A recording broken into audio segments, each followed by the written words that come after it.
Yun o, kumukulo na. Kumukulo na mga kaibigan.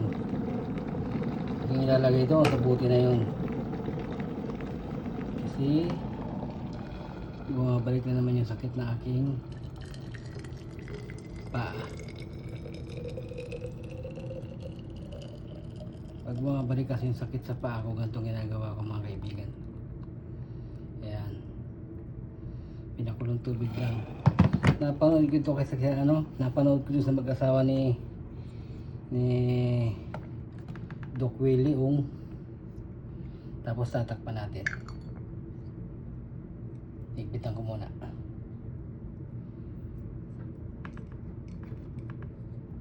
Init. Kailan, higpitan natin. Uy, kamalikot. Mainit.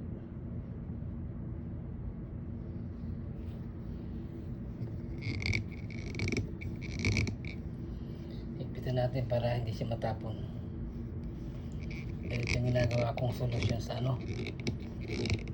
pag nasakit yung paa ko. Yan. Yan. Tapos maglalatag lang kayo ng ganito. Diba yan o.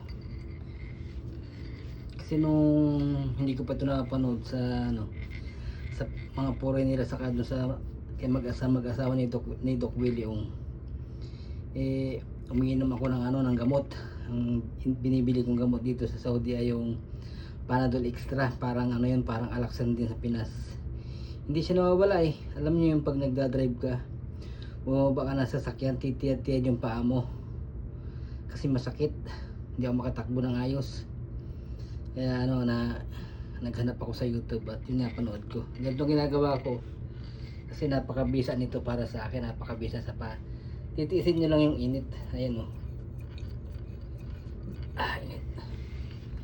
Hanggang sa unti-unti lumalamig na yan eh. Kasi pag wala na maramdaman yung paa nyo at malamig na siya para sa paa ninyo, idikit nyo sa binti ninyo o sa likod ninyo, ang init. Kasi siyempre makapal yung ng paa natin eh. Ganito. Kasi ito sumasakit sa akin yung dito. Yan. Dati iniisip ko baka sa pagkain eh, kaya nagbawas ako sa kanin. Ay ganun pa rin. Kasi yun, napanood ko. Pinapanood pa ako sa YouTube na nagpakulo ng tubig sa kaldero, tapos binuksan yung pinatay ang apoy, tapos tinatapat niya sa paa niya. Nabasa ko sa mga comment mahina daw ang epekto nun kasi itatapat mo lang yung paa mo dun sa pinakulong tubig. Mas mabisa mas maigi to. Ito ay masarap gawin sa gabi bago matulog. Pag sa araw bago ka magtrabaho, parang pangit siya eh. Kasi ramdam mo pag yung habang nakahiga ka, ramdam mo naginhawa yung paa mo. Medyo titiisan lang yung init kasi napakainit pa niyan. At huwag kayong matakot, di naman putok yung buti. Basta wag yung buti, wag nyo lalagyan, wag nyo dapat tuyo, wag nyo lalagyan ng tubig na malamig. Saka sasapinan yung ganyan. Yan. Palit-palitan lang. Ganyan ang ginagawa ko. Kasi nakagamot yan ng sakit sa paa. Dito dito. Tamang init-init na init. Ganyan ginagawa ko tuwing gabi. Tapos pag nawala na yung sakit, tinitigil ko na. Nung hindi ko pa ito natutuklasan ganito nagtitiis ako ng sakit. Siyempre hindi magandang inom ng gamot na hindi naman siya nagaling. Delikado yun sa ating kidney. Ganito lang yung ginagawa ko pag masakit yung paa ko.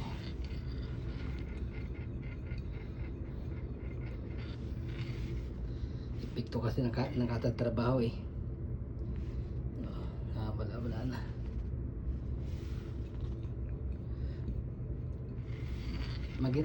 Maramdaman niyo yung ginhawa pag siya gumagaling na sa pag matutulog.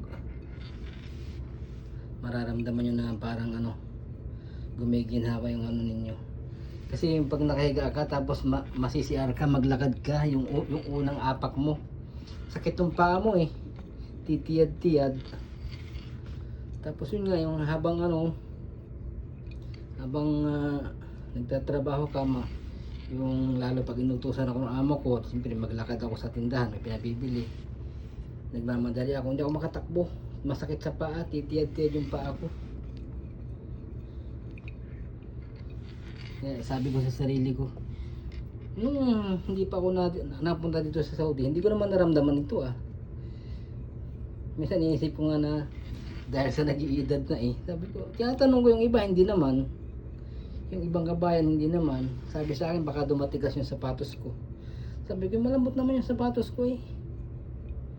Yan nga, eh, malaking tulong ng nakakapanood na YouTube. Basta doon ko ito napanood na yung magandang demo kasi yung sa foreigner, English eh. Eh, yun nga, dinidescribe nung mag-asawa ni Doc Willie Ong.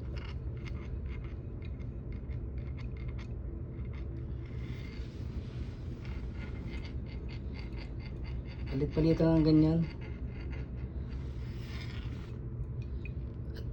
Ito masakit eh, ito.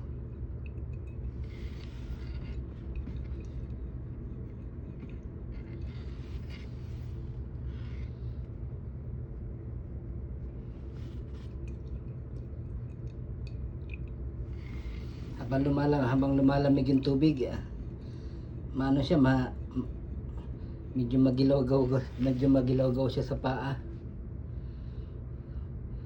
Sa unang apak niyo masakit siya kasi mainit. Eh kaya palit-palitan. Hindi naman pwedeng pagsabayin kasi maliit ang bote. Siyempre pag malaking bote, maraming tubig lalong napakainit nun. Eh ganito lang yung ginagawa ko. Ganito lang. Nakaka-relax yan pa.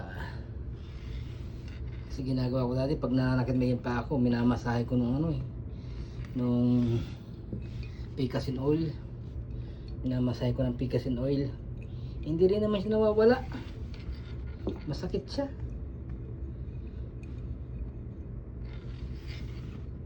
Ito lang yung nakakagaling ng sakit ng paa ko eh.